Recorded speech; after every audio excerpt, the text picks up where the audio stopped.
ये आगे भी आएगा, same question will come in couple of other standards also. आगे और भी स्टैंडर्ड्स में सिमिलर क्वेश्चन आएगा, so let's read it carefully. A claim lodged with railways in March 2015 for loss of goods of 2 lakhs has been passed for payment in March 2017 for 1 lakh 50. No entry was passed in the books of the company when the claim was lodged. Advise P Company Limited about the treatment in the final statement of accounts for the year ended 31st March 2017. बोलिए क्या design है, कुछ मालूम पड़ा? आपका goods कभी destroy हुआ? 14-15 year में डिस्ट्रॉय हुआ, बराबर ना? 1 अप्रैल 2014 और ये 31 मार्च 2015, मतलब ये मार्च के महीने में आपका गुड्स डिस्ट्रॉय हो गया क्या, बराबर ना? कितने का गुड्स डिस्ट्रॉय हो गया? 2 लाख का गुड्स डिस्ट्रॉय हो गया और आपने क्लेम भी लॉन्च किया, बराबर है? क्लेम भी लॉन्च किया है लेकिन आपने एंट्री नहीं किया है। एंड सडनली क्या हुआ, 2016-17 आ गया, बराबर ना? डिफॉल्ट, वो तो ईयर तो आने वाला ही है, हम काम करे नहीं करे साल तो बढ़ते ही जाएगा। तो मार्च 2016 में आपको क्लेम मिल गया, claim received for 1.5 lakhs. Are we clear on it? So for loss of goods 1 lakh, the past for payment in March 2017 for 1.5 lakh रुपया। बोले मार्च 2017 का जो फाइनल अकाउंट्स बन रहा है उसमें क्या ट्रीटमेंट करना है, that is a question. Time start ना हो। क्वेश्चन समझ में आ रहा है कि डिजाइन? मैंने इसलिए क्या बोला, डायग्राम बनाया मैंने कि 2 अलग अलग साल है तो आपको मालूम होना चाहिए कौन सा साल में क्या हो रहा है। ये टाइमलाइन बहुत कंफ्यूजिंग रहता है बहुत लोग के लिए, एक तो कॉन्सेप्ट ऊपर से टाइमलाइन। बोलिए what should be done? Time starts now. 1 minute का टाइम है, सोच लीजिए।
Okay minute ends, 1 minute and हो गया। हाँ बोलिए क्या करने वाले, व्हाट शुड यू डू?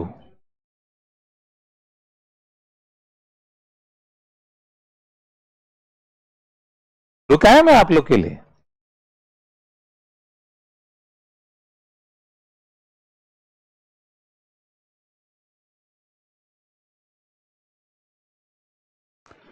अच्छा 2015 में क्या किया रहेगा? पहला 2015 का पूछा नहीं है पर अपना क्यूरियोसिटी रहता है भाई, 2015 में क्या किया रहेगा? हाँ जर्नल एंट्री चाहिए, ऐसा लॉस बुक क्या स्टाइल बाय जैसा आंसर नहीं बोलने का। फिर मैं बोलेगा जर्नल एंट्री बोल तो उसमें और 3 मिनट जाएगा, तो जर्नल एंट्री बोलने का भाई। PNL account debit to loss by fire, वाह। PNL account debit to loss by fire करेगा आप तो पीएनएल में debit, to loss by fire, फिर लॉस बाय फायर क्या होएगा, कैसा क्लोज होएगा लॉस बाय फायर, वापस पीएनएल में जाएगा। कॉमेडी कर रहे हैं आप लोग, इसे मैंने बोला जर्नल एंट्री बोलो भाई। हाँ चलो विराज भाई बुला रहे हैं, ये बोल रहे हैं loss by fire account debit to goods lost by fire.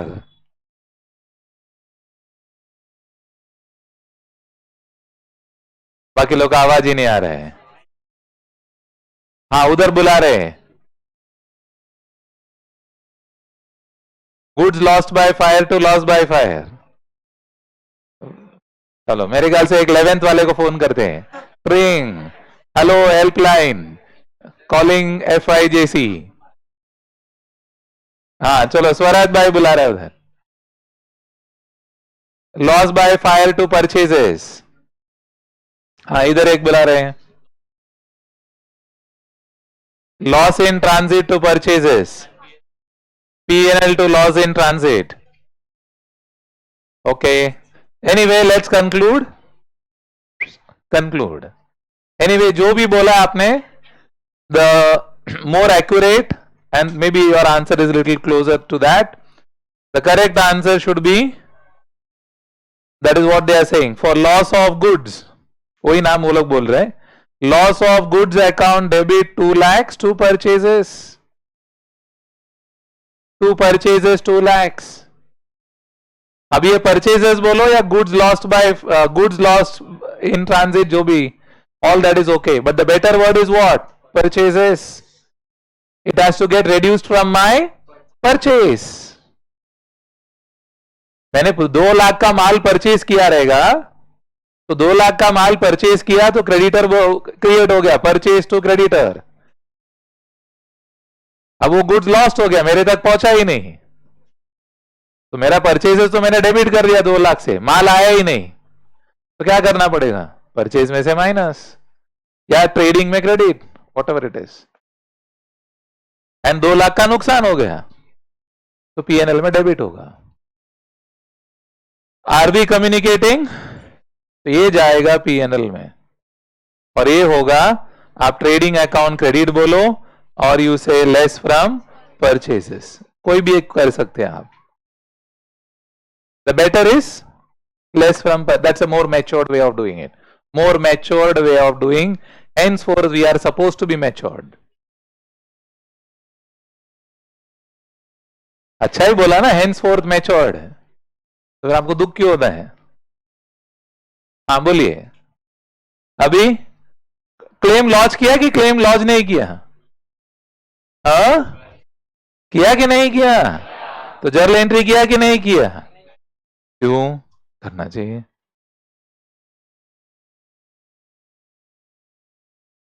तो सही किया गलत कर दिया बोलो? हाँ, अब ये तो 2015 में गलती कर दिया, अपने को 2017 में क्या करना है पूछ रहे हैं, हम तो 2015 से ही खुश नहीं है।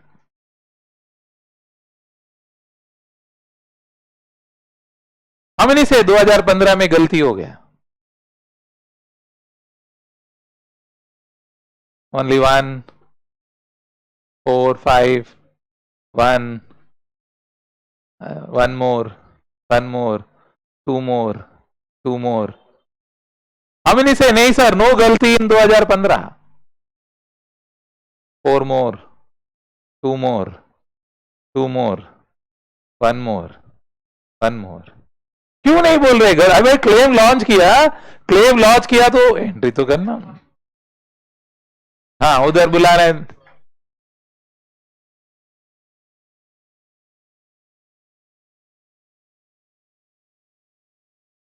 वेरी करेक्ट, क्लेम लॉन्च किया हमने, कंपनी ने अभी तक एक्सेप्ट नहीं किया। नहीं समझ रहे हैं? Are we communicating? समझो ना, शी इज सेइंग, ये नीलाक्षी ना क्या, Neelshikha, she is saying Neelshikha मेरा डेटर है, सुन रहे क्या? शी सेइंग नील शिका मेरा डेटर है। नील शिका ने अभी तक जवाब ही नहीं दिया, तो can she record Neelshikha as debtor? No.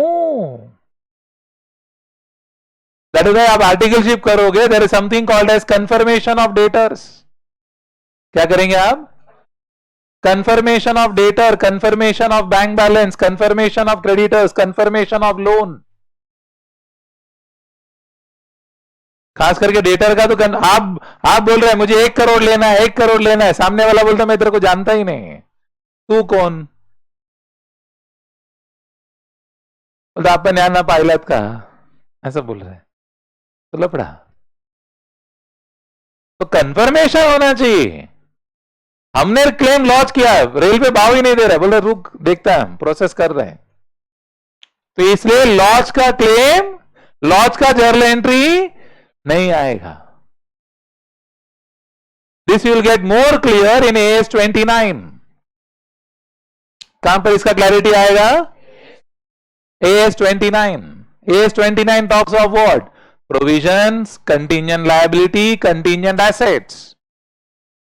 तो कब रिकॉर्ड करने का? एसेट को तभी रिकॉर्ड करने का जब भी हम वर्चुअली सर्टन है। क्या है? ऐसा वर्ड सुना हमने? क्या मीनिंग है वर्चुअली सर्टन का? Documentary evidence. अरे 2 सर्टनिटी था, ये तुम स्मार्ट है यार। 2 सर्टनिटी था, यस यस नहीं सुनने का, कितना बार बोला मैंने? Reasonable certainty and virtual certainty, important. क्या डिफरेंस है रीजनेबल सर्टनिटी और वर्चुअल सर्टनिटी में? रीजनेबल में क्या है?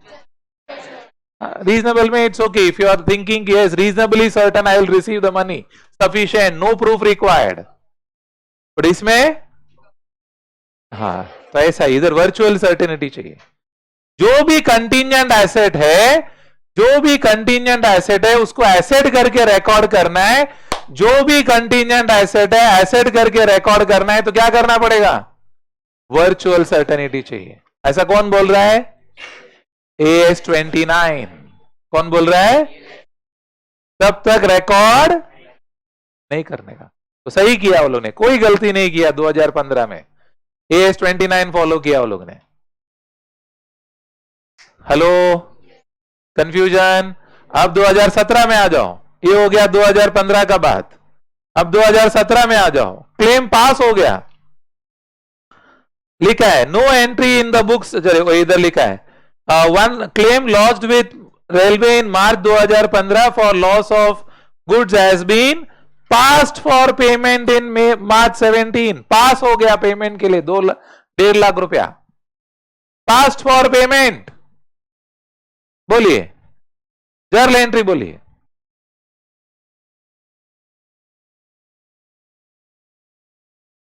I am waiting and I am observing everybody.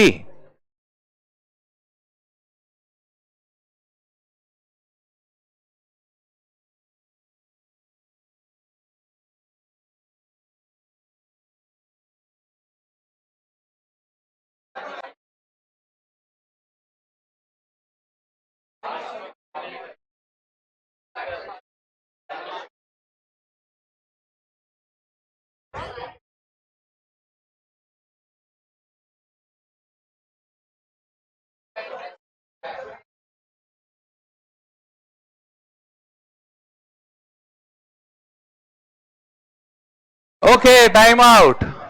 Time out. Time out. Time out. बोलिए।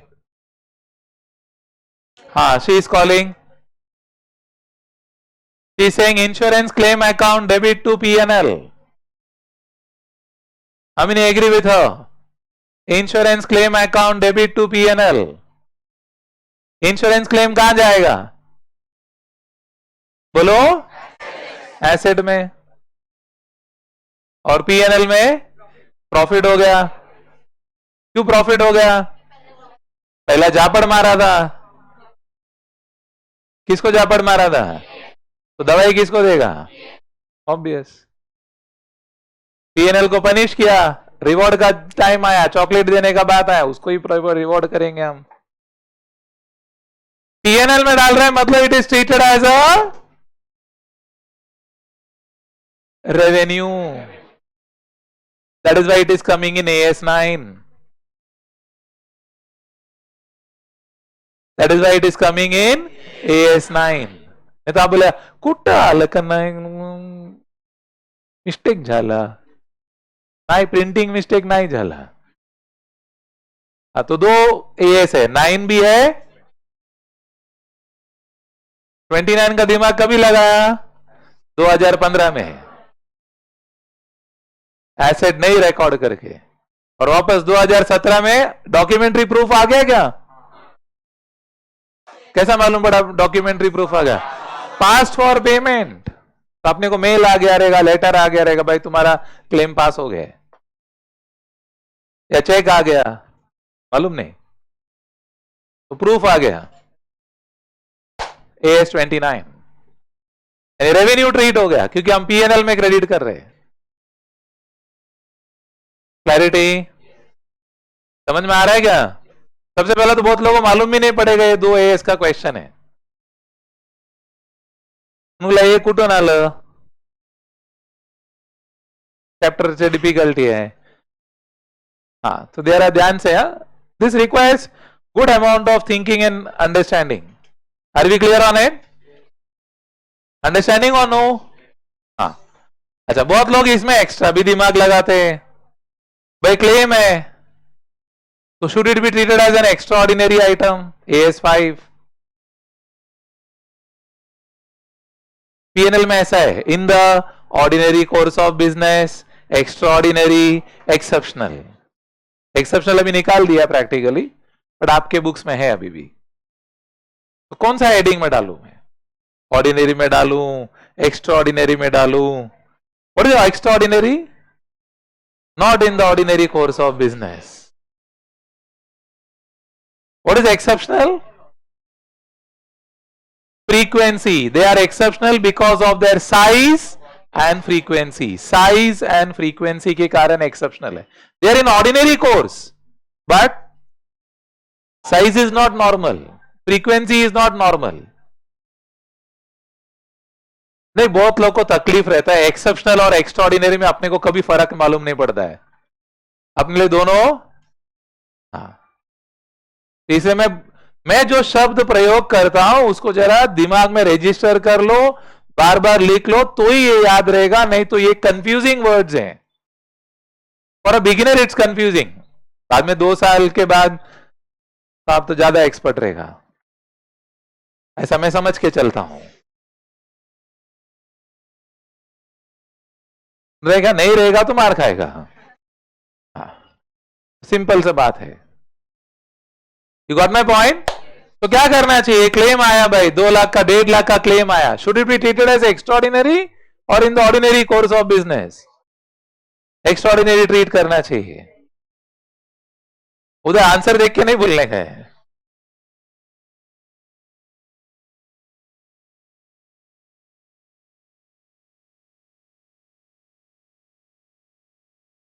मैंने बोला आंसर देख के, अच्छा आपका दिमाग ऐसे जाएगा ही नहीं। ठीक है, चलो देखते हैं कितना जन के पास ऐसा कंट्रोल फैक्टर। हाँ बोलो। मैंने तीनों का डेफिनेशन बोल दिया, अप्लाई करो ना।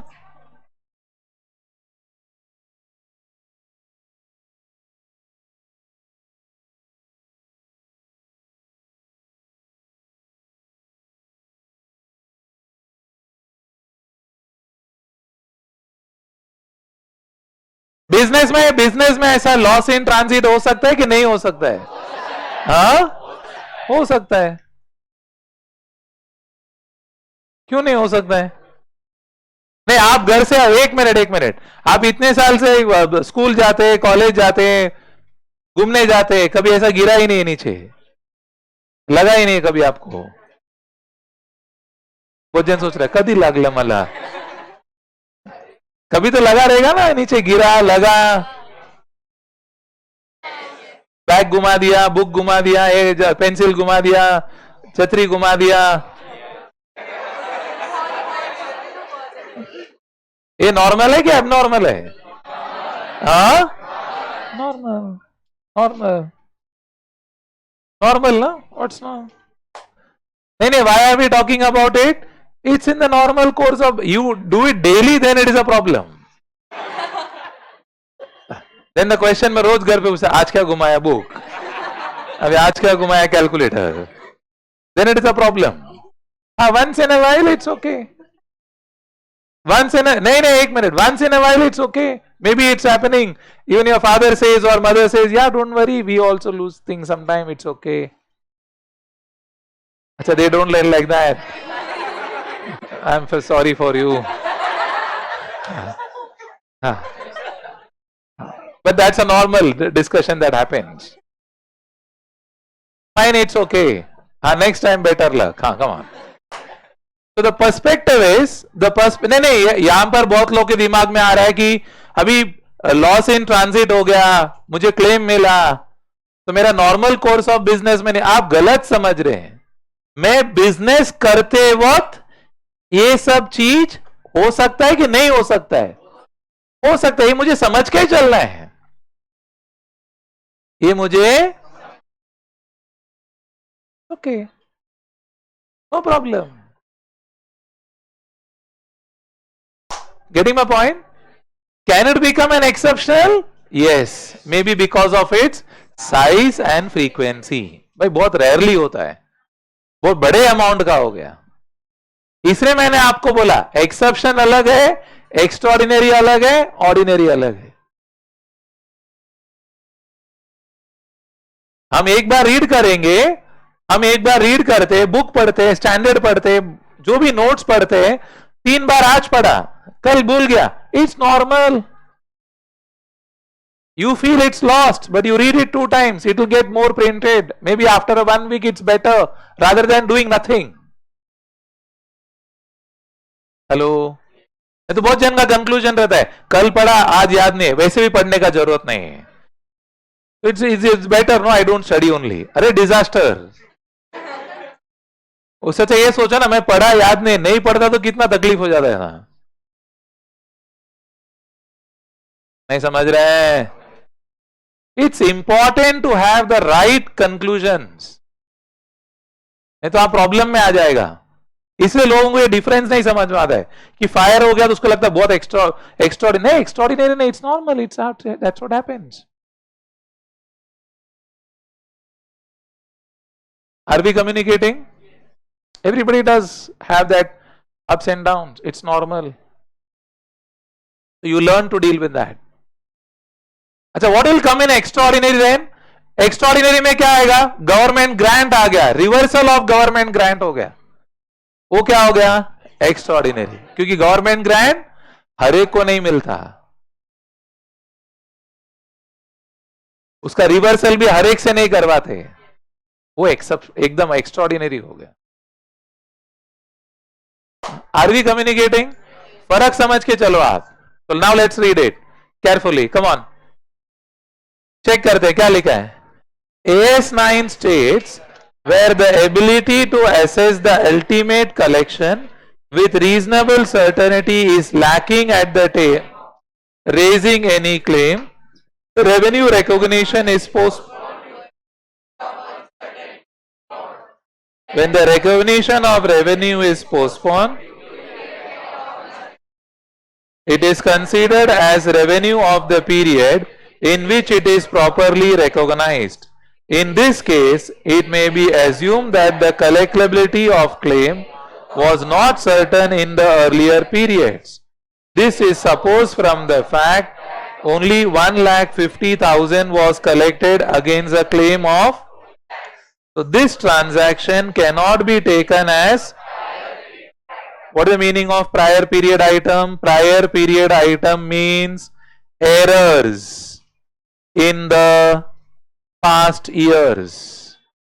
Prior period item मतलब errors in the past years. तो इसको गलती समझने का कि गलती नहीं समझने का? बोलो, नहीं समझने का, नहीं समझने का. Are you clear on it? और ब्रैकेट में लिख के रखो, ऑल्सो रेफर टू AS29। इसमें नहीं लिखा है, एक्चुअली लिखते हैं बट नहीं लिखा है लोग ने, एक्चुअली लिंक करके पढ़ना चाहिए हो। सुन रहे क्या? नेक्स्ट आगे वाला लाइन पढ़ते हैं, क्या लिखा है? In the light of AS5 it will not be treated as extraordinary item. However, AS5 states when the items of income and expense within the profit or loss from ordinary activities are of such size, nature or incidence that their disclosure is relevant to explain the of the enterprise for the period, the nature and amount of such items should be disclosed. मतलब exceptional, exceptional का story सुना रहे। Accordingly the nature amount of this item should be disclosed separately. Exceptional का बात कर रहे हैं, but they are not using the word exceptional because they are now removed it. वो कैटेगरी निकाल दिया है। क्यों निकाल दिया? बिकॉज बहुत जन को कंफ्यूजन रहता है एक्सेप्शनल और एक्स्ट्राऑर्डिनरी में। Are we getting my point? But PNL का शेड्यूल 3 का फॉर्मेट में अभी भी है। आपने किया रहेगा ना? हाँ, घर पे जाके देखो, शेड्यूल 3 का पीएनएल है उधर, एक्सेप्शनल आइटम्स। Got it? हाँ बोलिए, किसी को डाउट? हाँ बोलो। हाँ,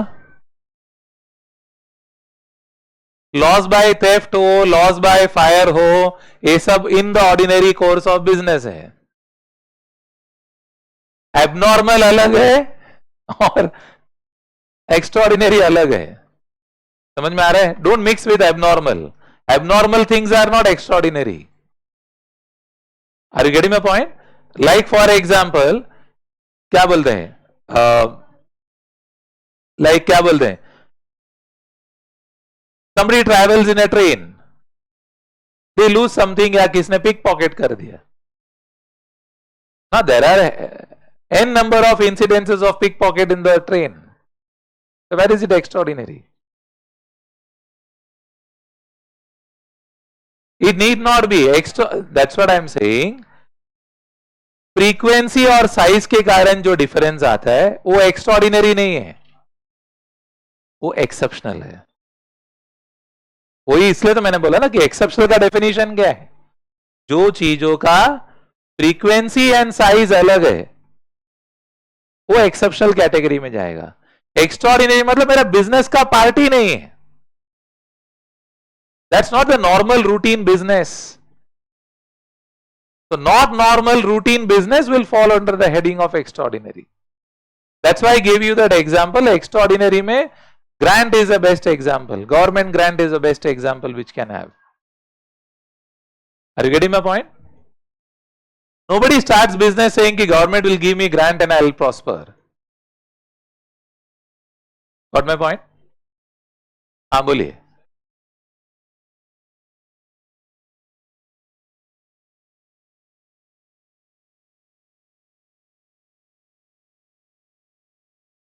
कैसा एक्स्ट्राऑर्डिनरी होगा? मैं वही बोल रहा हूं, आप लोग मिसमैच कर रहे हैं। आप क्या काउंट कर रहे हैं? फ्रीक्वेंसी काउंट कर रहे हैं। वैसा नहीं देखना है। बिजनेस में इस तरह का लॉस होना नॉर्मल है कि नहीं है?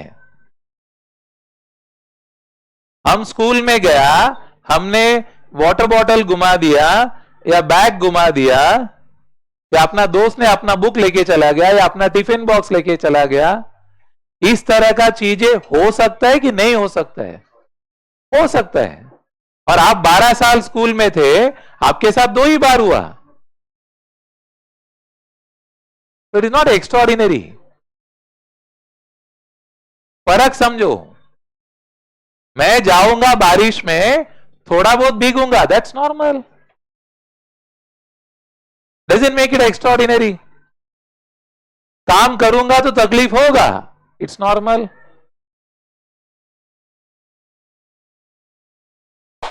You have to understand. इसलिए मैंने बोला डेफिनेशन समझो। आप लोग क्या करते हो? एबनॉर्मल के साथ कंपेयर कर रहे हैं। एबनॉर्मल के साथ कंपेयर नहीं करना है, शब्दों को मिक्स मत करो। Abnormal is different, Are you getting my point? Abnormal is for treating a loss. Extraordinary is for treating an income or an expense. Not loss. Are you getting my point? Important, clarity होना चाहिए. That's why I'm saying when you shift there are many words. अपने में distinction रहना चाहिए. ये उसके लिए एक आध एग्जाम्पल पकड़ के रखने का बराबर. Don't try to generate too much example. Why? Because these are very very typical things. और अपना नॉलेज लिमिटेड है, तो और शिफ्ट हो जाओ ना. मैं बोलूंगा preference shares is treated as a liability, not as a equity. Preference share is treated as what? Equity or liability? Good question.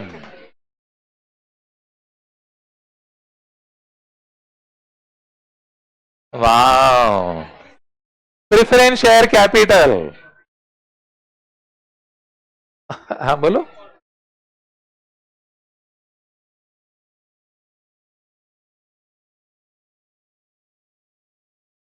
हाँ मैं रुका आपके लिए. हाँ तो इसलिए एक मिनट आपने बचपन से सुना है preference share capital. It's like क्या बोल रहे हैं, it's a part of your equity share capital. मतलब क्या बोल रहे हैं, it's a part of your share capital process. Category of shares है. समझ में आ रहा है कि नहीं? हाँ, बट आप जाओगे आगे, या आगे अपना एक चैप्टर है जहां पर हम बोलेंगे प्रेफरेंस शेयर ये केस में इक्विटी है, ये केस में लायबिलिटी है. एक मिनट आप, that's why I am saying कि धीरे धीरे एक एक चीज को एक्सपांड करते जाओ तो आपका समझ बढ़ेगा. एंड एक आध एग्जाम्पल है बस, उसमें स्टिक हो जाओ. हर एक चीज को उधर एग्जाम्पल में मत डालो, because a lot of knowledge no. और इंस्टीट्यूट क्या कर रहा है, धीरे धीरे हर मॉड्यूल में कुछ नहीं कुछ एक्स्ट्रा लाइंस डालते जा रहा है. वो आप कंपेयर करोगे मॉड्यूल्स तो आपको पता चलेगा. अभी टाइम वेस्ट मत करना उसके ऊपर, जो आपका है उतना पढ़ना बस. तो चार चार दो लाइन एक्स्ट्रा डालते ही जा रहा है. क्या कर रहा है वो? It is bringing this closer to Ind AS. Closer to what? हाँ, इसलिए ये सब शब्द वहां से आते हैं. ये शब्द वहां से आते हैं. जैसे मैंने बोला preference share treated as equity, preference share treated as liability, वो वहां से आता है. There we have a separate Ind AS on 105 and all. उसका एक लाइन उठा के डाला है, थोड़ा आपका एक्सपोजर बढ़ा दिया उसने. सुन रहे हैं आप?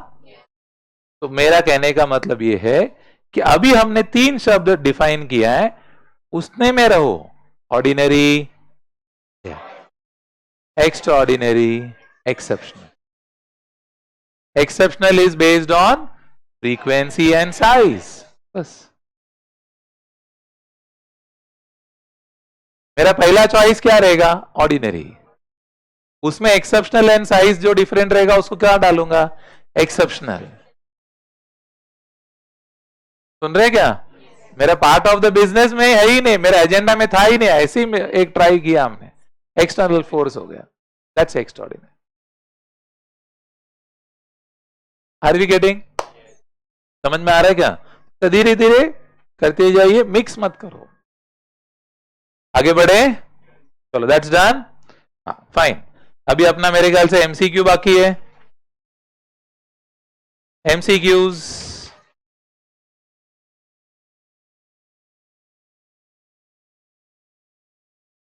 कितना अपने पास? 5 एमसीक्यूज है. गुड क्वेश्चंस हैं यार.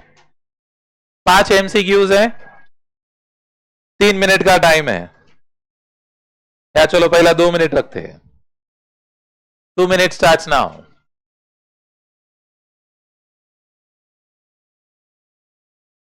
सोच लो, फिर हम डिस्कस करेंगे. आराम से खुद से करो, ओपन बुक है.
हो गया, टाइम चाहिए?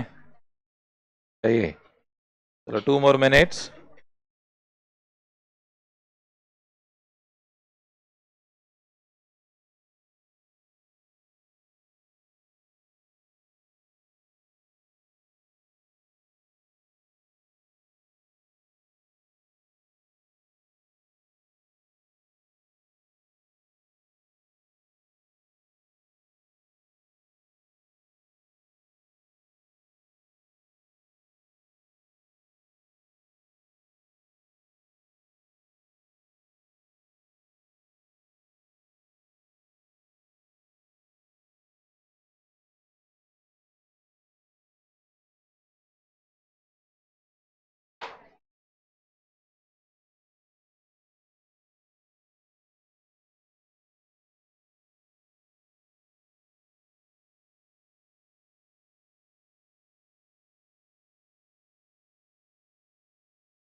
बोलिए.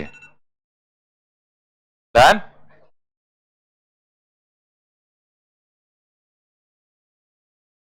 बहुत लोग अभी भी कर रहे हैं.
ओके चलो इनफ ऑफ टाइम, यहां से शुरू करते हैं।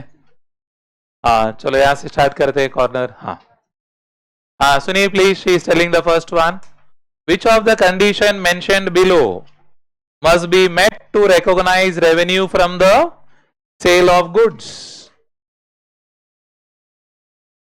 कौन सा कंडीशन पूरा करना चाहिए?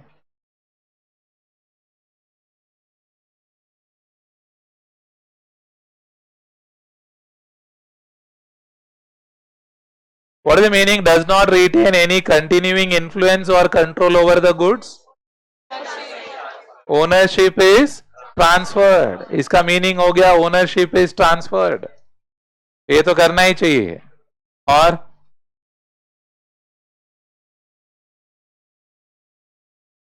when the goods are dispatched to the buyer, जरूरी है कि नहीं है?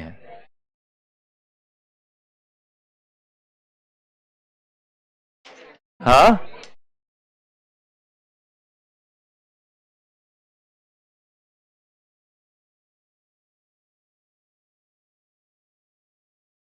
ठीक है, चलो ये क्वेश्चन मार्क है, अपना दिमाग में एक्स्ट्रा दिमाग आ रहा है। Next, revenue must be measured reliably। Should it be measured reliably? Yes. तीसरा, supplier is paid for the goods, not necessary। It is reasonably certain that the buyer will pay for the goods। Yes, no? Yes। The buyer has paid for the goods, not necessary। पहला वाला तो होना ही चाहिए, yes or no? तो पहला वाला होना चाहिए आपके हिसाब से, थर्ड वाला होना चाहिए, और कौन सा होना चाहिए? फिफ्थ।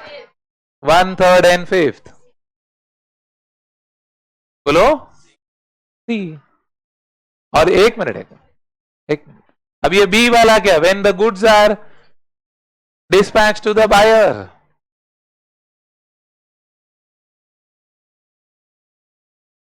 वो इंपॉर्टेंट कंडीशन है कि नहीं है?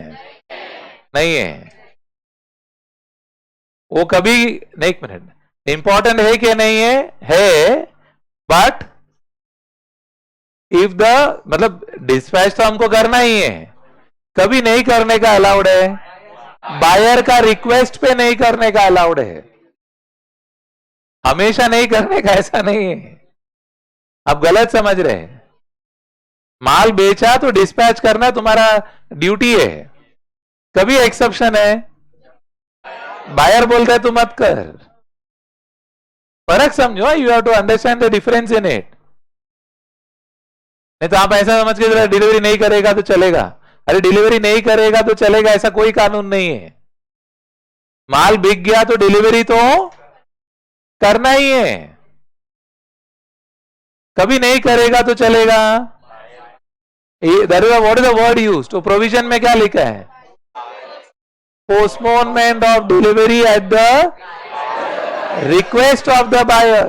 We are not saying we will not dispatch. Where are we saying we will not dispatch? Are you getting my point? हाँ, so इसलिए वो कंडीशन इंपॉर्टेंट है कि वो कंडीशन इंपॉर्टेंट नहीं है? That condition is important. Buyer ने request किया ऐसा कुछ भी नहीं बोला, it is not an exception, it is not an exception there. इसलिए एक minute, which of the following condition mentioned must be recognised, must be met to recognize the revenue from sale of goods? Obviously, is the dispatch required? Yes, unless buyer says don't dispatch, unless buyer says don't dispatch। तो primary conditions आप देखोगे तो हमारे पास कितना condition satisfy होना चाहिए? 1, 2, 3, 4, है ना? अब देखो कौन भाई कौन किसके बीच में ऐसा टाई है, देखो ए और सी। तो आपके पास आंसर कौन सा मतलब नहीं, ये दिक्कत है। First you recognise there is a problem, otherwise you will just say कि इंस्टीट्यूट रॉन्ग है कि आप रॉन्ग है, जो भी है अपना बहुत जल्दी कंक्लूजन रहता है। तो 1, 2 and 5। ऐसा ये लोग दो ऑप्शन दे रहे हैं अपने को, जब भी कि हमारा हम क्या बोल रहे हैं, ये चारों कंडीशन होना चाहिए, ऐसा हम बोल रहे हैं। सुन रहे हैं आप?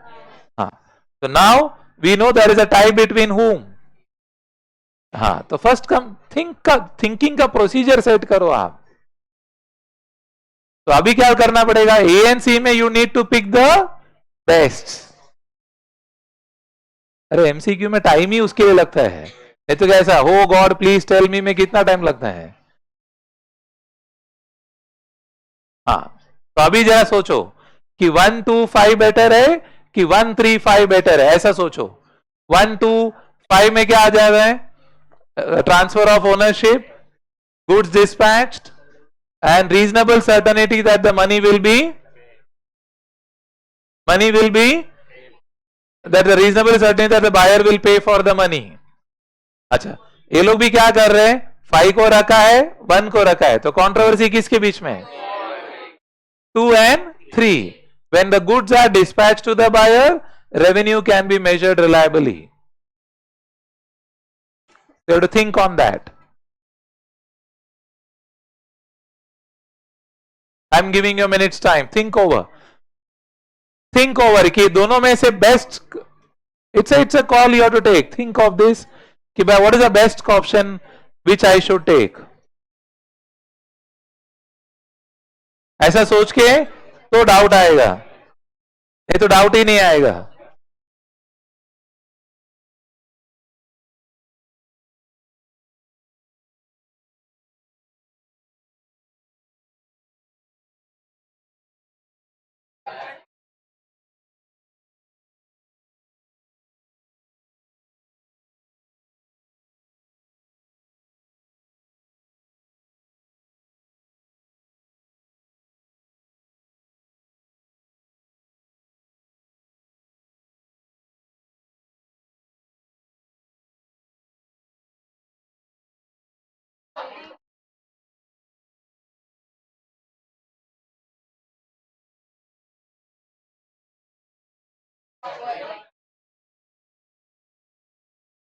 Okay, done, counter close, counter close।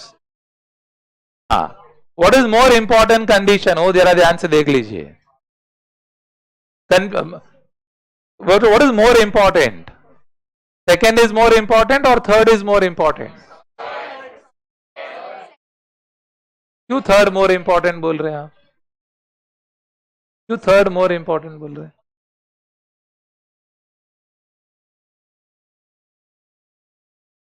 नहीं, भरोसा नहीं है, पैसा देगा वो, that is covered by condition number 5। भरोसे का बात is covered by condition number 5। That is not the question of trust factor,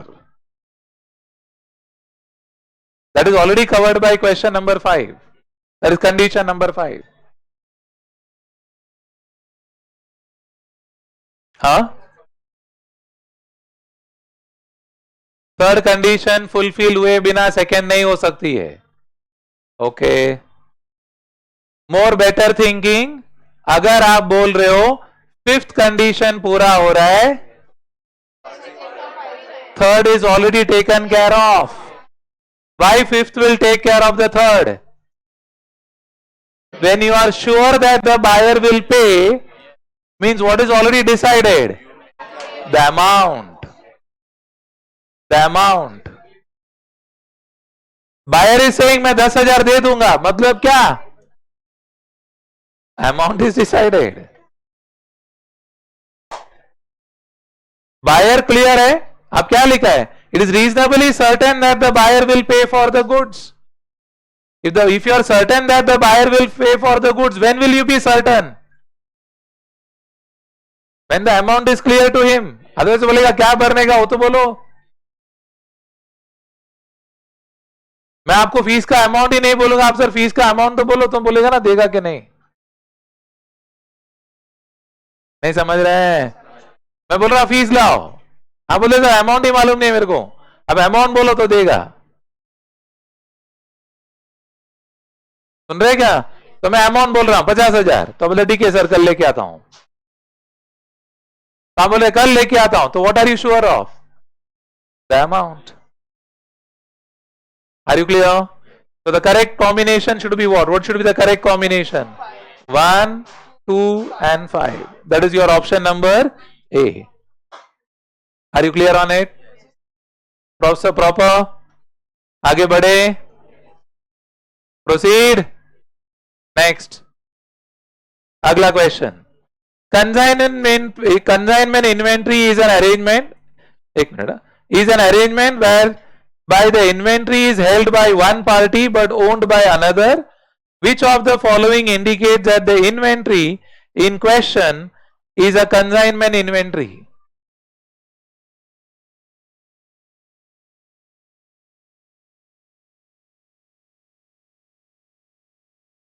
He is saying manufacturer is responsible for pricing of goods. Any change in pricing can be only approved by the manufacturer. Is he right? What is the meaning manufacturer can change the price? He is having ownership and control. He is having ownership and control. इसे वही decide करेगा इसके साथ क्या करना है. Are you getting my point? अच्छा पहला वाला आएगा कि नहीं चेक करो. Manufacturer cannot require the dealer to return the inventory. Cannot return और ही कैन से. तो ये तो गलत हो गया. Dealer has the right to return the inventory. बोलो. Dealer has the right to return the inventory. He can return but first who will determine the कि return करना है नहीं करना है कौन बोलेगा? मैन्युफैक्चरर बोलेगा भाई. तुम अपना मर्जी से थोड़ी वापस कर देगा, क्योंकि लेके जाने का पैसा हम दे रहा है, रखने का पैसा हम दे रहा है. तो हम डिसाइड करेगा तुम वापस का आता है क्या, वापस सामान दे सकते हो कि नहीं दे सकते हो. Unless and until you shut down, you से नहीं मेरे को अभी डीलरशिप ही नहीं चाहिए, तो बात अलग है. तो ये एक्सेप्शनल हो जाएगा. सुन रहे क्या आप? He can return only when is shutting down or the manufacturer says वापस ला.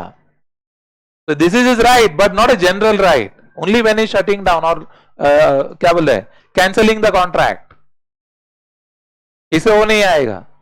Manufacturer is responsible for holding the goods and any change in the pricing can be approved only by the dealer. No, that is not possible. Next neighbor. Which of the following transaction qualify as revenue for Messer AB Enterprise?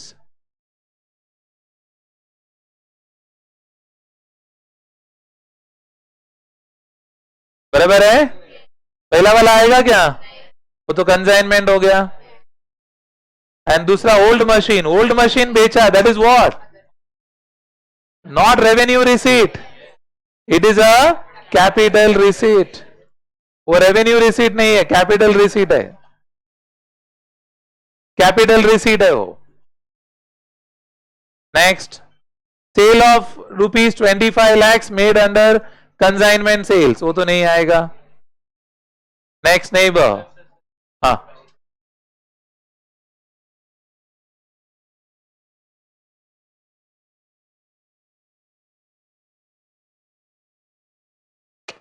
मैं आपको वही बोल रहा हूं. Under consignment sales मतलब you are sending on consignment. That is not he sold it to the third party.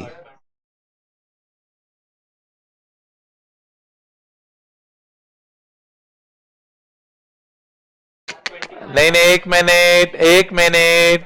Hello, ये word पहले भी हुआ था, तभी भी आप लोग कंफ्यूज हो गए थे. अंडर कंसाइनमेंट बोला था, इसके पहले भी एक हमारे पास था classify whether it should be part of revenue और नॉट, तभी भी वो वर्ड यूज किया था. सोल्ड अंडर कंसाइनमेंट सेल्स, तभी भी फंस गया था. तब मैंने क्या बोला, देखो वो लोग वर्ड यूज करते but actually they don't mean that. What they say said, they are misusing the word. अच्छा आप बोलेगा क्यों वर्ड यूज कर रहे हैं? दे आर सेइंग कंसाइनमेंट बोला है ना, कंसाइनमेंट में माल बेचा है, तो मेरे लिए तो कंसाइनमेंट में माल बेचा है, बट माल बेचा है मतलब ट्रांसफर ऑफ राइट नहीं कर रहा हूं, इसलिए मैं कंसाइनमेंट वर्ड यूज कर रहा हूं. सुन रहे हैं क्या? अगर माल बिक गया तो कौन बेचेगा? कंजाइनी है sold to the third party, ऐसा वर्ड होना चाहिए। मैं बेच रहा हूं कंजाइनमेंट में, मतलब मैं बेच नहीं रहा हूं, सेंड कर रहा हूं। If I say I am selling goods on consignment, if I am saying I am selling goods on consignment means what?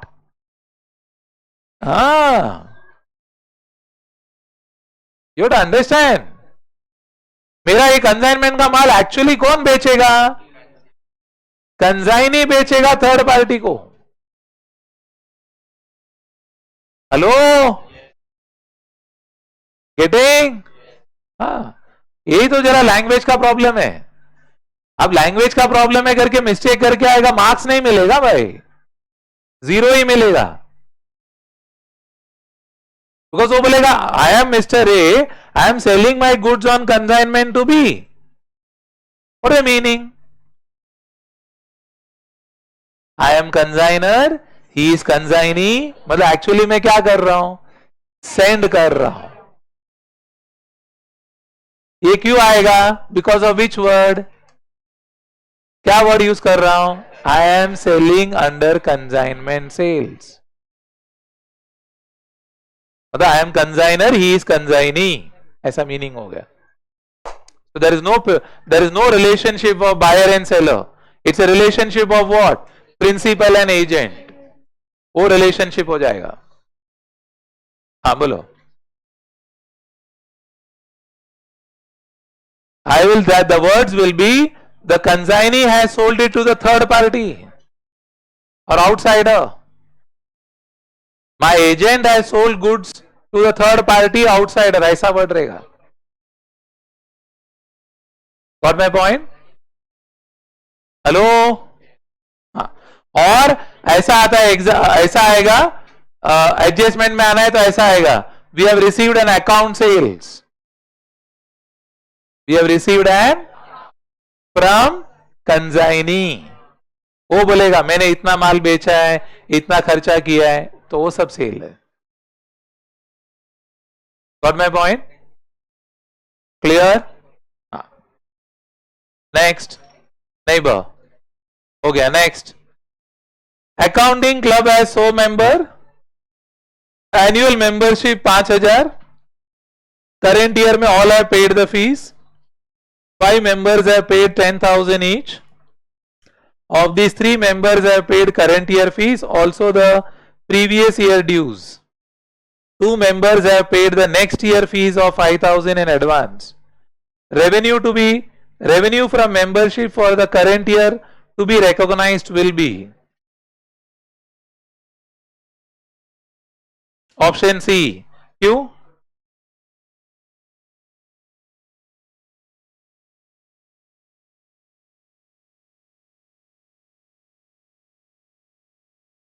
She is saying 5,000 रुपया ले रहे, 100 मेंबर से लेंगे तो 5 लाख रुपये रेवेन्यू हो गया, इररेस्पेक्टिव वेदर दिया है पेड और आउटस्टैंडिंग।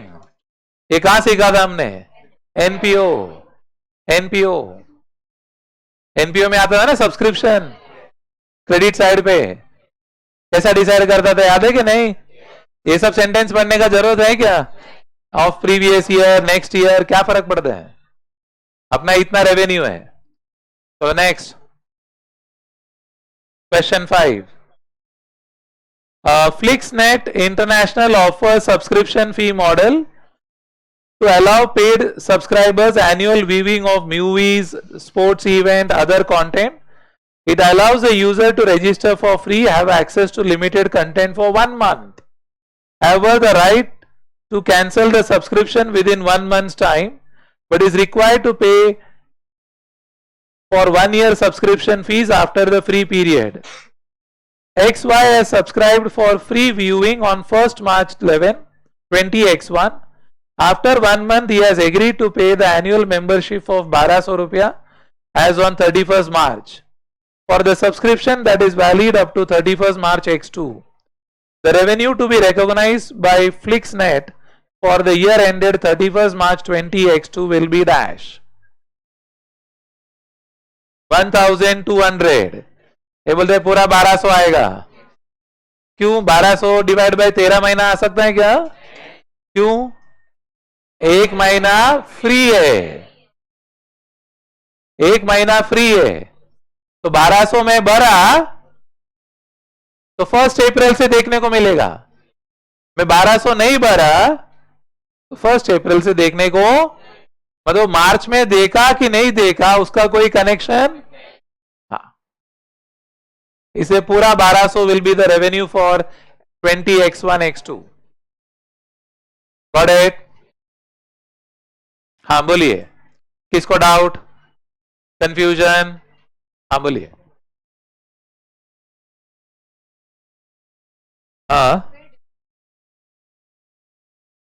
हम कैंसिल नहीं कर सकते हैं सब्सक्रिप्शन, फिर हम डिवाइड बाय 13 करेंगे। Like for example then that 1200 रुपया, they are saying first 1 month is free and you take and you have to pay 1200 रुपया, then you'll get a viewing up to 31st March 20x2, means that 1200 in technical terms you are paying for 13 months। और बोलिए, any doubt? Free वाला part नहीं रहता तो obviously 13 ही होता था। और बोलिए, क्या डाउट, किसी को कंफ्यूजन? प्रॉपर? क्या क्या रेवेन्यू में नहीं आएगा? चलो लेट्स क्लोज डाउन, चैप्टर खत्म। अब सर मैं पूछ रहा हूं रेवेन्यू में क्या क्या नहीं आएगा?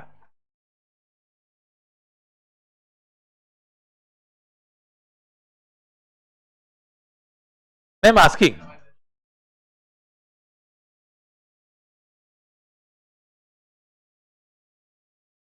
I am not asking. ऐकून घ्या, ऐकून घ्या, ऐकून घ्या।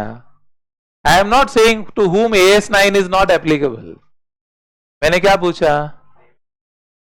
आपके हिसाब से ये पड़ा, ये रेवेन्यू है, तो मैं पूछ रहा हूं ये रेवेन्यू है, तो क्या क्या रेवेन्यू नहीं है आपके हिसाब से? क्या क्या रेवेन्यू नहीं है? That is a question. आप पेंसिल से लिख लो, मैं आपको 1 मिनट का टाइम देता हूं, पेंसिल से लिख लो। हाँ उधर ही नोटबुक में, नोटबुक में चलेगा, टेक्स्ट बुक में चलेगा, लिख लो, एक सबूत रहने दो। हाँ हाँ बोलो ना।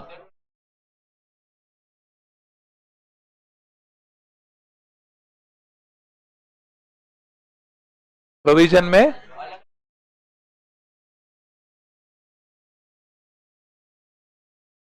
नहीं नहीं, उसमें क्या है, ownership transferred rights, then they have defined that condition, reliability, measurable reliability. हाँ, तो measurable reliability has a very multiple dimension that is in the initial part of the sales, and that's a very generic condition that is not related to sale of goods। मैंने क्या बोला था? Cell of goods में आ जाइए। अब sale of goods का part निकाल के देखो क्या लिखा है, ownership is transferred and there is reasonable certainty that the amount will be collected, खत्म। That's what I am saying, that is a general condition. Sale of goods के case में नहीं है, बिकॉज सेल ऑफ गुड्स में जब भी जैसे ही मेरे पास ओनरशिप का राइट ट्रांसफर हो गया, मेरा प्राइसिंग डिसाइड हो गया, अमाउंट आ गया, वो ओवरऑल लिस्टिंग कर रहा है कि रेवेन्यू में क्या क्या क्या क्या होना चाहिए। वो मेनली किधर आता है? जब भी कि सर्विस में होता है। जैसे अभी मैं लेके आया 50,000 में मैं एसी लेके आया जिसमें फ्री इंस्टॉलेशन है। अभी आपके लिए फ्री है, विजय सेल्स के लिए थोड़ी फ्री है इंस्टॉलेशन, तो उसको ब्रेक करना पड़ता है कि एसी में कितना बुकिंग करो और इंस्टॉलेशन में कितना बुकिंग करो, तो वो सब क्लॉज उसके लिए एप्लीकेबल होता है, इसमें नहीं होता है। वो अलग मतलब क्या वो थोड़ा practical dimension to that provision which you are not, which such type of question is don't not there in your syllabus। तो आएगा फाइनल में, ऐसा क्वेश्चन है, विजय सेल्स का सेल हो गया भाई 50,000 में, अब कैसा तुम अपोर्शन करोगे?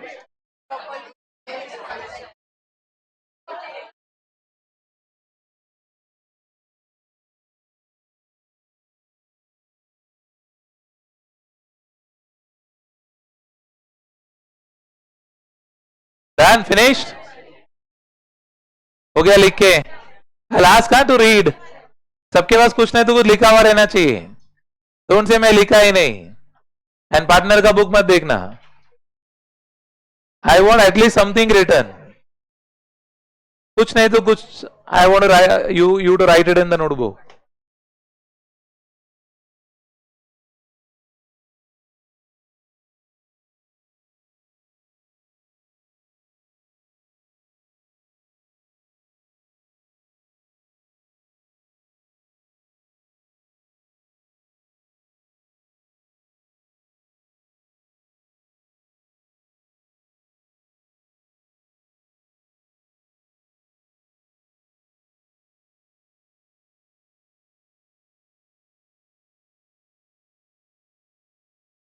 Okay, चलो counter close. So let's start asking.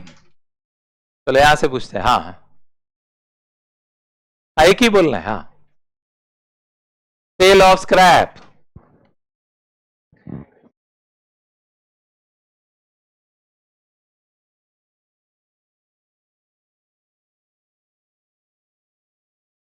ये बोल रहे sale of scrap should not be treated as revenue.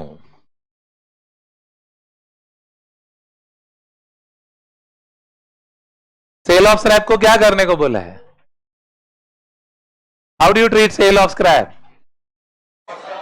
reduce from the costs. Reduce from the costs. याद आया कि नहीं आया? Reduce from the cost of the you can say we have done in cost sheet. क्या ना cell of scrap कहां से subtract किया था हमने? From the factory cost net. Factory cost net के नीचे से माइनस किया हमने. Yes. Are you clear on it? हाँ नहीं बर.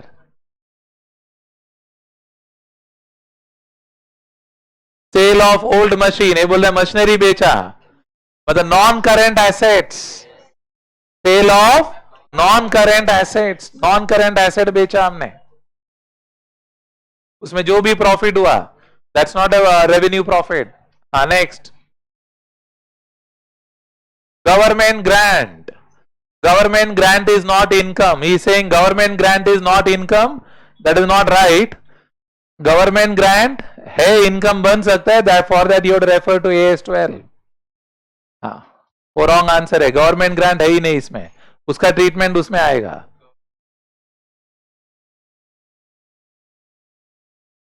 बट दूसरा मेथड है ना deferred revenue method.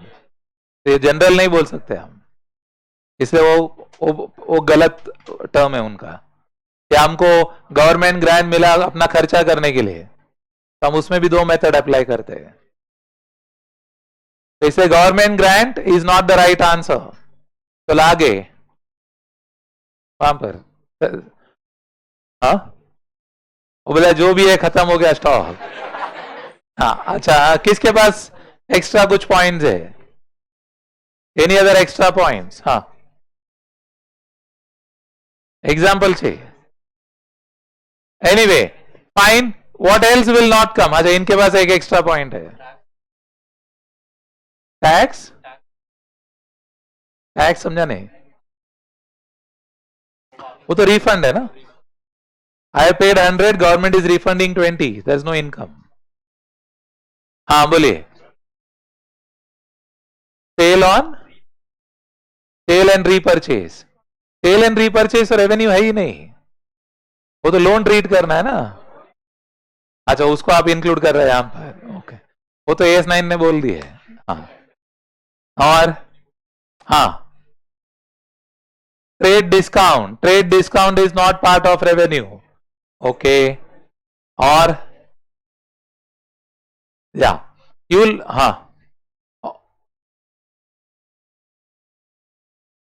No, that will become an income of, if it is outstanding income then you are anyway adding to the P&L, no? हाँ fine. या listen, जो आपने नहीं पढ़ा है उसमें से एक दो चीजें हैं जो शायद आप अभी ब्रांच में पढ़ोगे, ब्रांच अकाउंट्स में पढ़ोगे एंड फॉरेन एक्सचेंज AS11 में पढ़ोगे, where you translate the foreign currency business, मालूम पड़ा आपका एक फॉरिन में ब्रांच है, मालूम पड़ा आपका सिंगापुर में एक ब्रांच है, और सिंगापुर का जो ब्रांच है वो सब कुछ सिंगापुर डॉलर्स में रखता है। क्या करता है?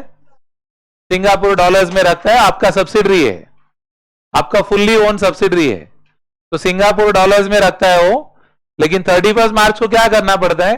आपको एक कंसोलिडेटेड फाइनेंशियल रिपोर्ट बनाना पड़ता है, जहां पर आपका इंडिया ऑपरेशंस भी आ जाएगा और सिंगापुर ऑपरेशंस भी आ जाएगा। लेकिन इंडिया में प्रेजेंट करने के लिए सिंगापुर में जो सब्सिडरी है उसको क्या करना पड़ेगा? रुपीज में ट्रांसलेट करना पड़ेगा।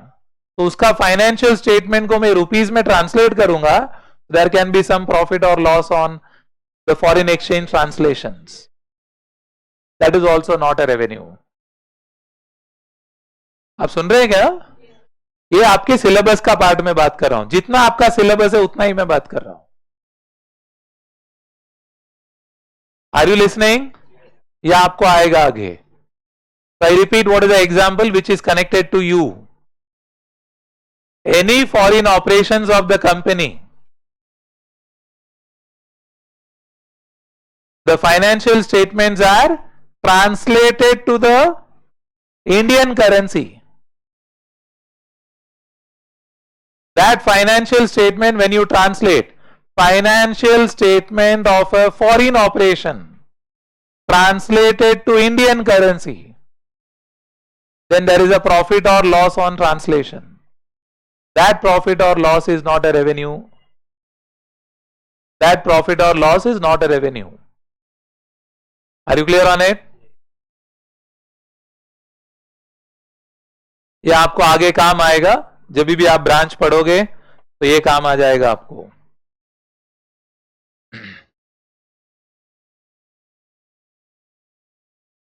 Clear on it? और एक चीज पढ़ा है आपने, नहीं बोला आपने? हाँ चलो, she is saying I will tell what we have studied. नहीं, consignment sale what is covered in AS9, I am not talking of that. AS9 में कवर्ड वाला चीज नहीं बोल रहा हूं, अदर देन AS कवरेज का बोल रहा हूं मैं। एनीबॉडी कैन रिकॉल अभी तक जो स्टैंडर्ड्स पढ़ा है उसमें से है, जो आपने अभी तक पढ़ा है वो मैंने वो बोला।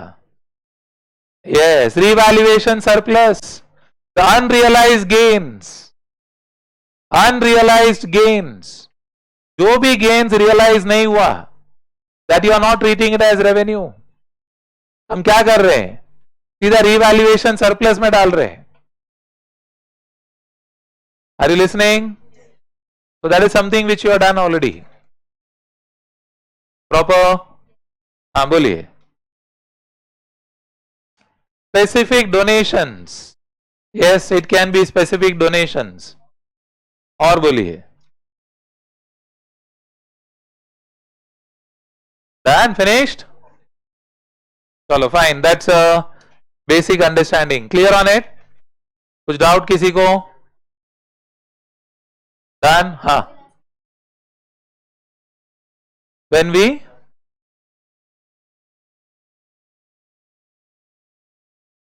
it's not a revenue, no, but that's a part of the asset, no, it's an asset purchased. The revenue is something we are receiving and we have to classify.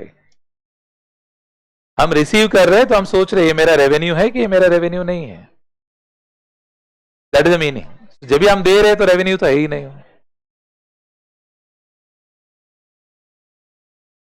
हाँ, उसके लिए वो गुडविल थोड़ी हो गया, उसके लिए वो कैपिटल रिजर्व हो जाएगा। For him it is not a goodwill.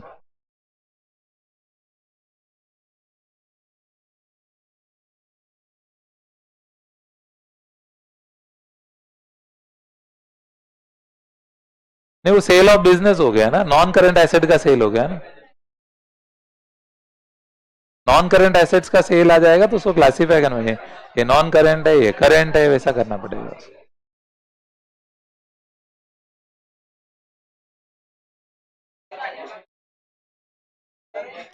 Self generated goodwill आएगा ही नहीं, सबसे पहला बात।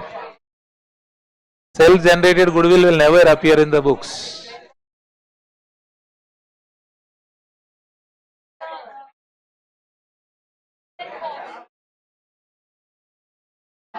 It will form part of revenue of the restaurant. In case the restaurant is connecting it. Done, finished? हो गया close? Done, AS9 खत्म? हाँ बोलिए. शेयर फोर फीचर में जो भी प्रॉफिट हुआ वो तो कैपिटल रिजर्व है ना आपका. Clear on it? हाँ, वो सब it's a part of capital reserve part. वो सब आपका रिटेन्ड अर्निंग्स में आता है ना, रिजर्व एंड सरप्लस में आता है. It has to be routed through the P&L. That's a condition. हाँ, क्या इससे लॉटरी से गेन हो गया आपको, लॉटरी से गेन हो गया तो ऑब्वियसली वो आपका एक्स्ट्राऑर्डिनरी इनकम हो गया ना, ऑब्वियस है ना. हाँ, किसको? हाँ, उसका एक प्रोपोर्शन रहता है. There is a proportion to it, that is called performance contract. वो बाद में पड़ेगा. Okay, fine, done, clear, close, done, proceed, revenue clear. तो अभी तक, हाँ एक मिनट आपको you have to keep revising this almost, keep revising in the sense यहां पर आप आते हैं क्लास में 10-15 मिनट पहला आते हैं, तो you sit and have a glance of all those chapters. Book है, खुद भी पढ़ो और दूसरे को भी पढ़ने दो. For that, what should you do? You should voluntarily keep the cell phone outside and come and read the important points. Because the pressure point will increase. Why pressure point will increase? The quantum of coverage will keep happening. बोलते ना रोज जमा करते जा रहे हैं आप bag में, तो रोज बैग में जमा करते जा रहे हैं तो बैग बड़ा होते ही जा रहा है ना. तो बैग बड़ा होते ही जाएगा तो obviously you will have lot of things to revise. तो इसलिए आप एक डायरी में लिख दो कि this day I will revise accounting channel, this day I will revise my costing, this day I will do my chapter based on the MCQs, this day I will revise from module. तो ऐसा आप एक छोटा सा diary जैसा बना के या नोटबुक या मोबाइल, आप तो बहुत हाईटेक हैं तो वहां पर लिख के यू वुड रिपीट. देखो अकाउंट्स पेपर 1 जो है वो सिलेबस खत्म होते होते आपका फुल्ली का थरोली प्रिपेयर्ड होना चाहिए. You should not ask time for writing test on accounts. आपका स्टेज वैसा होना चाहिए. अकाउंट्स पेपर 1 मैं बोलूंगा अभी तक जो पढ़ा है, चलो 2 दिन में टेस्ट है, तो you should be able to write that. That is a level of preparation one can have very easily in paper 1, paper 4 at least. Paper 1 is accounts, paper 4 is costing. ऐसा एकदम 2 दिन में तैयारी. वो भले 10 चैप्टर रहेगा, भले 10 चैप्टर होगा, अपन बोला यस 2 दिन दे दो रेडी. ये तैयारी रहेगा हमेशा, मतलब आप एकदम कंट्रोल में हैं. तो आपके चलो 6 पेपर है, उसमें से 2 मेरे पास एनी टाइम रेडी है. 6 में से 2, 33% अपने कंट्रोल में. ऐसा एक हमेशा एवर रेडी प्रोग्राम रहता है. इसको पाइलॉन नहीं कर सकते हम, इसको पाइलॉन नहीं कर सकते हम. You got my point? Clear है? एंड देन दूसरा क्या बोलते हैं, दिस हैज टू जस्ट क्या करना है, मेंसा का खत्म हो गया, have a glance at the module, have the glance at the RTP May 24, have glance at your MTP, sufficient. इतना भी कर देगा sufficient. एंड RTP का जो May 24 करते हैं आप, वो बिना देख के करना चाहिए, बिना देख के करना चाहिए. अभी RTP September 24 भी आ जाएगा, तो उसका प्रिंट ले लेने का, प्रिंट लेके रखने का, और जो चैप्टर हो रहा है पढ़ के होने के बाद बिना देख के सॉल्व करने का, बिना देख के सॉल्व करने का. हाँ बोला नहीं हो रहा है मेरे से, चलेगा, नोटबुक खुला रखो. अपन कैसा ओपन बुक रखते हैं, ओपन बुक रख के सॉल्व करो. चलो इंपॉर्टेंट पॉइंट्स खुला रख के सॉल्व करो. बहुत क्रिटिकल पॉइंट है. हम क्या करते हैं आरटीपी में, आरटीपी आ गया, क्वेश्चन आ गया, चलो मैं आंसर देखता हूं, अभी मैं समझ गया, अभी मैं आंसर देख के मैं समझ गया इज नॉट द समझ गया. बिना आंसर देख के आप सॉल्व कर रहे हैं, वो समझ गए. हाँ बोला नहीं हो रहा है sir, open book, open book से सॉल्व करो. सर नहीं हो रहा है, और मेंसा का क्वेश्चन 4 बार पढ़ो, आंसर नहीं देखने का, बस आंसर नहीं देखना है. That is a very important connection of your brain, where the brain learns to apply things.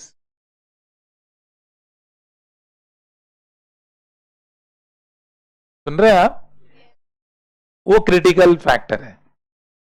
आप सुन लीजिए, 2 दिन में जिनका अकाउंट्स कॉस्टिंग हमेशा तैयार रहता है, मतलब आप थोड़ा सेफ साइड में, एवरग्रीन. ये पहला 2 मास्टरी होना चाहिए.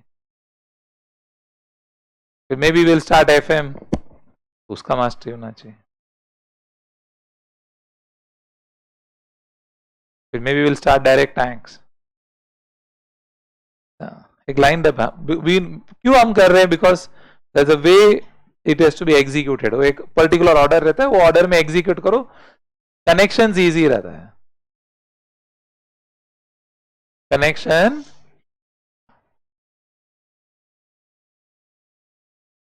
टैक्स पढ़ेंगे तो उसमें बिजनेस इनकम कैलकुलेट करना है, बिजनेस इनकम पे टैक्स कैलकुलेट करना है.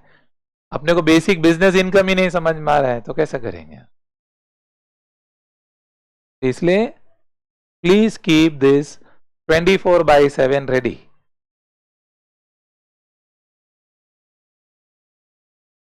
सुन रहे हैं आप? हाँ एकदम, हमेशा. Don't keep pending. बैकलॉग रखते हैं, वो मत कीजिए. एब्सेंट था बैकलॉग, टाइम नहीं मिल रहा है, बैकलॉग टाइम है ही नहीं, ऐसा है.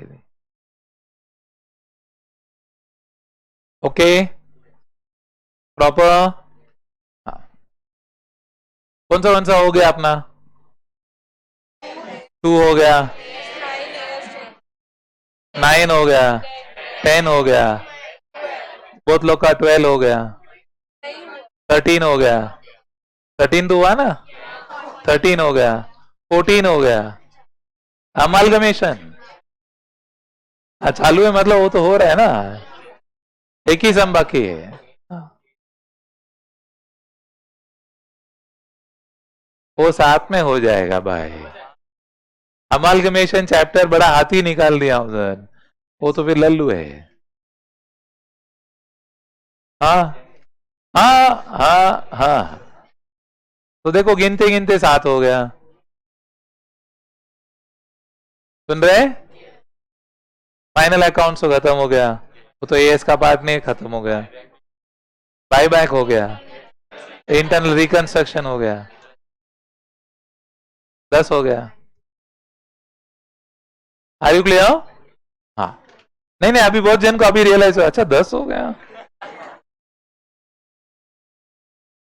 Yes okay, possible. Keep track.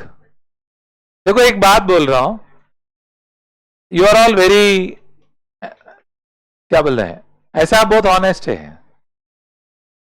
बहुत ऑनेस्ट है, बहुत ईमानदार है, इनोसेंट है, कंपैरेटिव इनोसेंस है, बट हॉनेस्ट है, ईमानदार है, हार्ड वर्किंग है, is good, but is not sufficient. It also requires continuous reading and keeping updated. ऐसा बोला मैं रेडी है, मैं वॉर के लिए रेडी है, ऐसा करो. Are you getting proper? आगे बढ़े, चलो फाइन. तो अपना नया एएस शुरू कर देते. Will do connecting to this AS 16, that's borrowing cost. Will come back to asset. इसलिए मैंने थोड़ा एसेट से ब्रेक लेके बाहर आया. मैं एसेट काफी हो गया था, तो बोला थोड़ा एसेट से बाहर आ जाते हैं. अब एसेट से बाहर आके हमने रेवेन्यू किया. Will go back to asset again. That is AS 16. AS 16 is on borrowing cost. तो बोरोइंग कॉस्ट का डिस्कशन करते हैं. Now this is also linked to one more thing that is called as foreign exchange के साथ भी connection है, but